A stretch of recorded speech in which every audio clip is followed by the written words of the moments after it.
Egiletan, eskerrak ematekoa da, Mari, zer poza, hainbeste une, ikusita gure ingurun.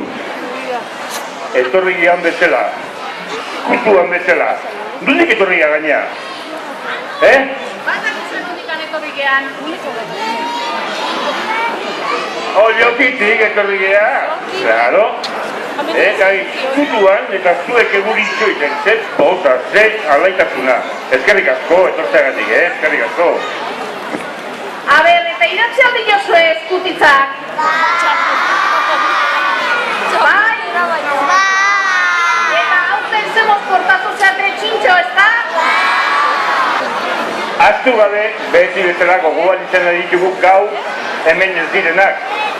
Edo, bai, Atxonamon, Guraso, Anaiarreba, edo gaixo, edo lanean, edo badakigu bezala, kartzelan daudelako, ba hemen ez daudenak. Orduan, ditugu urrungo urtean, beste ez bada, denok hemen gure tartean izan. Eta gure bihotzean daudela guztiak.